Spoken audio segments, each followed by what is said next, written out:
All right, looks like I could see it on the spies on regular Twitter. I see it on YouTube. You see? Do you see it straight up on YouTube? By the way, what up? What up? It is 3:10. It is April 26th. I have my tech guy on. We're trying to make sure that I could stream this live.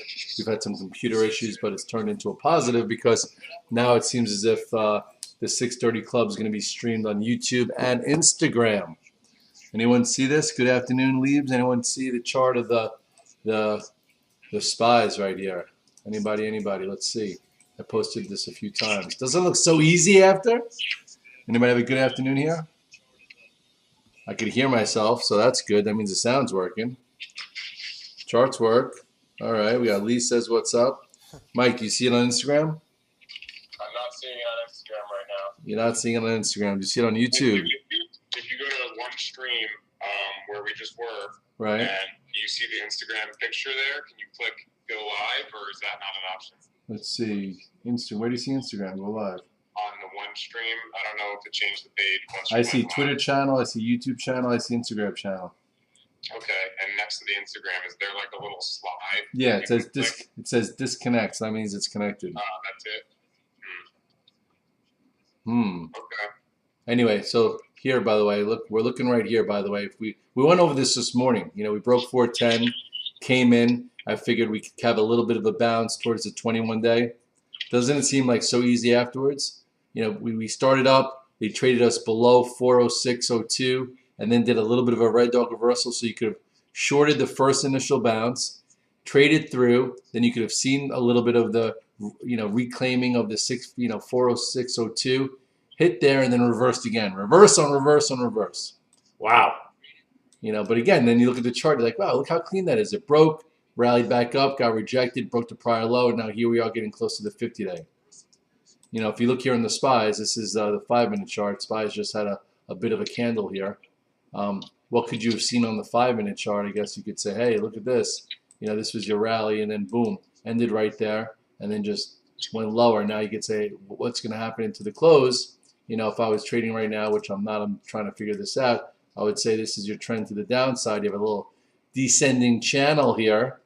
We'll see if the shorts get a little squeezed here, if it breaks above this, and then you figure out your levels. Hey, look at that, just like that. You could draw some trend lines. Anyway, that's what I do. Very very tough trade if you think about it. The Qs also kind of came into the moving averages and got rejected right there, broke below 313, and then came back above, and then it looked as if maybe they could push the bears back, but it didn't happen. Can you guys see it? I just want to make sure. All right, Michael, what's going on the social media platforms? We have Twitter, which is my pride and joy because I see you guys have 190,000 friends from around the world. Not that many in other platforms, but people use them. So I'm like, hey, why not distribute this everywhere? We'll see if it gets done. It's not my job. I'm here to read the charts. Ha ha ha. Look at Tesla. Tesla below 158.61 made a new low in the first, half an hour of the day, came off it, trying to hold this gap here. What's a pro gap? Well, this was the last gap we had up above here. Now we're like trapped between two gaps. Like trapped below the gap from this quarter, kind of came in here and came a little bit above it. This was the gap fill. Tesla is just a tactical trade. There's not much you could do there. Sometimes Tesla's awesome, and sometimes, you just got to take your trades, and every day is different. It is what it is. Google, gave you two different trades too. The report happened. It was up last night, but by the time I came this morning, it was down $1, and then it gave you a red to green trade, and then it changed. I don't know what's wrong with Google. I don't know why, the programs are made to sell it. Some people say it's, hey, red dog, it's decelerating, revenues. Fine. Well, if that's what it is what it is. Gave you a quick little trade above 103.84 right into here, and then got rejected. I guess we're calling it the year of the range for a reason, right? A year of taking your trades, a year of not getting married, a year of just, having some.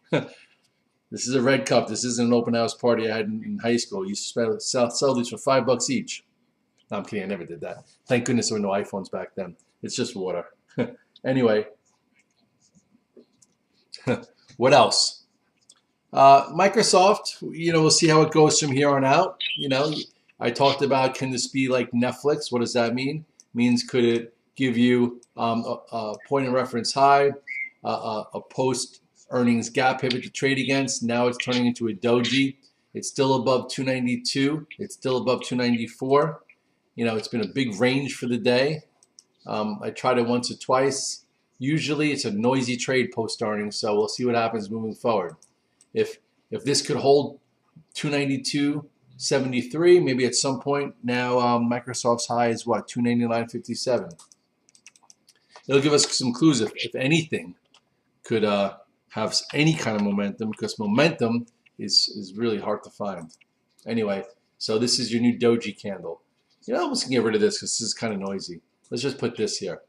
Yeah, I showed you guys Netflix. Remember 2 quarters ago, Netflix had a big gap up right here above the resistance, and then gave you another trade when it took out the post earnings high, and gave you a move to 379, and then it's just turned into a choppy mess, and it's still a bit of a choppy mess here. Little inside wedge for now, but I was trying to figure out, can Microsoft get above and stay above and give you another trade, or is it just going to be a mess where within a few days from now, Microsoft fills this gap and there's no strength? That could happen too.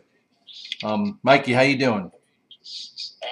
We don't have the Instagram thing set up. It's going to take a second. Let's reassess again, and once we have that figured out. What about what is it? Is it on YouTube?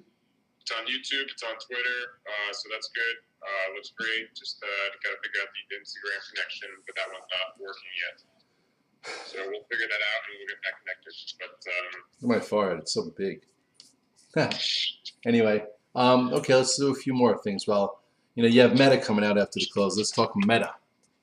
Meta, the high here is 222.11.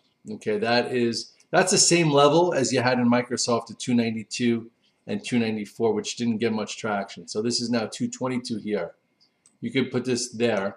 This is the low. Here's some support. It's come a long way, and it's kind of hard to to gauge here. I'm not taking any options into this. I have no FOMO. If for some reason they beat, their guidance is good, their capex is down, they have religion, which is what everyone's saying these companies still need to have, which is control costs and not invest in the future.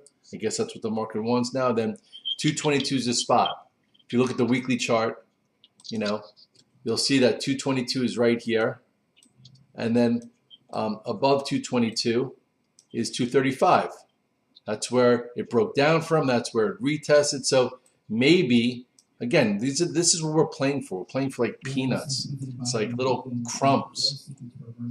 Market's tricky, really tough. But anyway, so here you should have got the hell out of the way when it broke the 8-day, when you had your lower level consolidation. That was at 320. Here's when it took back the 8-day. It's been in a nice sequence since. Had a little bit of a pullback, and then we'll see what happens here. I don't have any conviction here, so I would just say, know your levels. You have 208, and then what's this here? This is kind of 178-ish. So if for some reason they miss, what's this? This is 190-ish. Where is it now? It's at 209. Anybody know the implied move of Meta today? Let's see if anyone from the 630 Club is going to be useful today. We're supposed to be a team. There's no I in team, right? 630 Club. What's the implied move for Meta? Well, the Alpha team goes first, right? There you go, Alpha team. What is it? $18 is 9%. What? So is it $18 or $10? The implied move. I can't figure it out right now. You said 10. So it's 10%, $18. Okay. So if it's 10%, which is $18, that means if somebody's buying a straddle, they don't want the straddle guys to win. What does that mean? That means if someone's buying calls and puts and say, I just want a huge move. Well, granted, option guys don't like that. So right now, Meta is trading right here at 209. My crew is saying that the measured move is just say about 20. Make it real easy. So 209 with 20 bucks above it gives you 219, which takes it above 222, which takes it above about to 229. So if it's really that good, maybe you could be a buyer through here into there, and then it gets a move up to there, kind of what Microsoft did last night. If it misses, $20 to the downside, you have 209, and then that gets you 209 minus 10. I'm like a little brain damage right now. 199, and then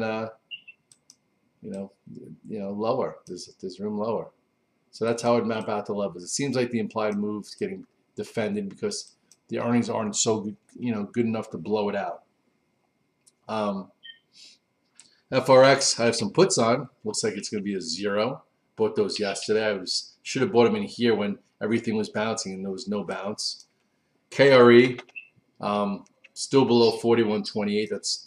That's bearish. JP Morgan talked about this level today.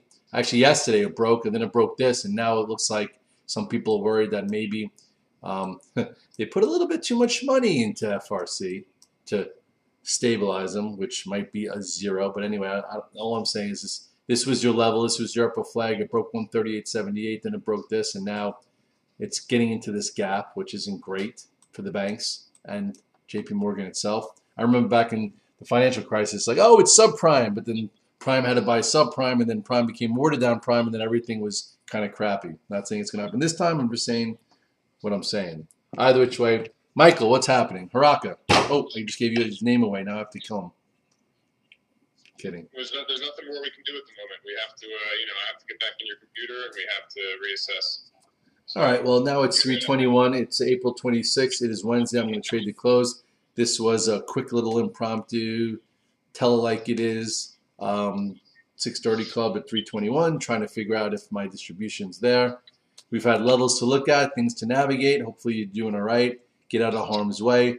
Trickle down could turn into a waterfall. I talked about that yesterday. If we were to break 410 in the SPYs and break that 313 30, and 3/4 in the Qs, and we have Tesla tonight. Not Tesla, I'm sorry.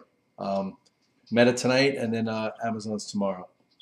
And lots of trickiness out there. So just, if you're not feeling it, do a little less. Low gross, low net. One of the most influential people in my career, who's made over hundreds of millions of dollars, has said, sometimes Red Dog, low gross, low net. Means play a little smaller while the market's figuring it out so you can keep your brain capital. So I'll tell you that. I like to pass on good information. I'll see you after the close if you're on the Alpha team. I'll see you at Redler All Access with the recap. I'll post some charts, and if you're not part of that and you're just part of the 630 Club, which is cool, I'll see you tomorrow morning.